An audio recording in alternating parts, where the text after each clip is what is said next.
जल जंगल और जमीर सुरक्षा लगी प्रतिवाद सभा करे सरकार को विरोध में गर्जिले आदिवासी।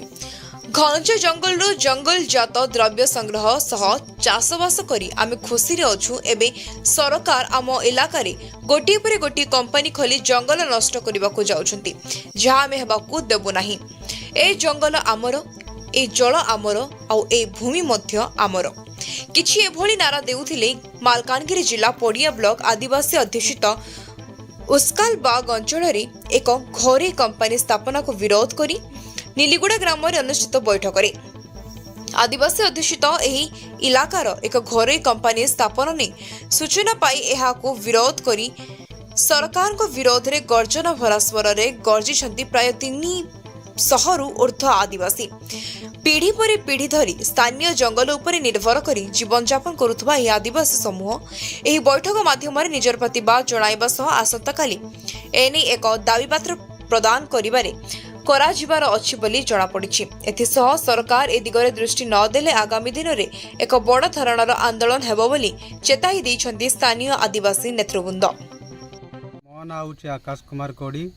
एही उस्कालबांग आमे गुटे ऑफिस करिछु। ऑफिसटा होछि तामादरा जोन बोली के ऑफिस ना दिया हैछि। से तामादरा जोन रे मते सेक्रेटरी रखिछन्ती जे कहबा उद्देश्य हैला ए हमरो ए जनसाधारणकर बहुत क्षति होची। कारण आम जनसाधारण गछर फल मूल पत्र डांगा यहाँ सब आणिकी से बंचुंट लोक सेटा जदि एबे कंपनी को सरकार टेकी देबे, सरकार कंपनी को देबे, एतकी जनसाधारण कौड़ी जाई बंचबे से नहीं कि आम आज गोटे बैठकटी करूँ।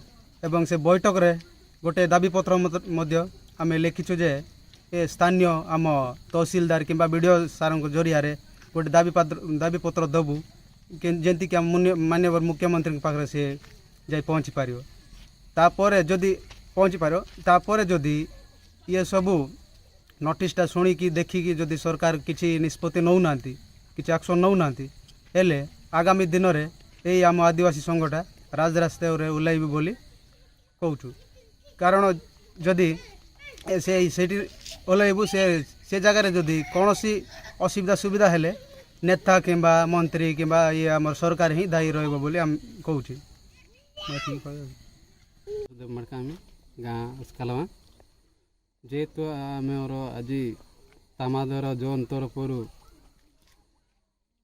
नेलीगुड़ा पंचायत रे मीटिंग ता बड़ विराट बड़ रैली करिचु।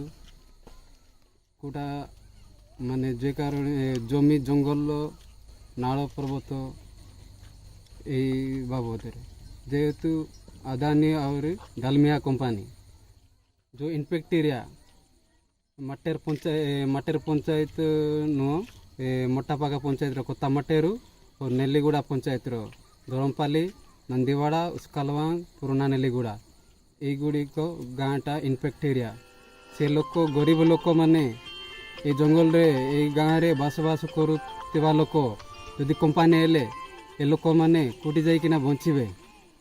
सरकार जेहेतु आमे इलेक्शन हेले भोट देकिना मंत्री एमपी मानकु आमे देउछु भोट जाहेतु लोक मैंने असुविधा हेले भल मंद जो लोक अच्छी सेटा बुझवा कथा से एमपी बा एमएलए जे अच्छी ये गुड़ाक किसी बुझुना से जो आम विरोध करुचु जे आंदोलन करुचु कंपनी विरोध रे। मो ना हूँ कृष्णचंद्र मड़कामी। आमर उस्कालबांग तामादरा जोन मुझे सभापति। तो आज जो बैठक मान आज जो प्रतिभा सभा जोटा होता एतिर आमर जो डालमिया और अदानी कंपनी जो बेआईन रे कंपनी बसैवाई जोर जबरदस्त लोक उठे देवाई चाहते तार आम दाबीपत्र कलेक्ट तहसीलदार जरिया मुख्यमंत्री को देबू बोले आज आमर लिखाही ता जदि खाली सकाळे देबू ता जदि आगामी दिन रे तो सेटा जदि सरकार किसी आमर जो दाबी देइछु तार जवाब फलाफल किसी देवे नहीं बोले आम आगामी दिन में राजरास्ता को ओल्लू आ तार पई प्रशासन आ नेता सरकार सब दायी रे बोले आमर दाबी। सूचना मुताबक स्थानीय अंचल एक सीमेंट कारखाना प्रतिष्ठान एक घरोई कंपनी प्रस्ताव रही बेले एथजोगु उस्कालबाग नंदीवाड़ा कोतामाटेरू और आखपाख इलाकार अनेक गांव प्रभावित होब।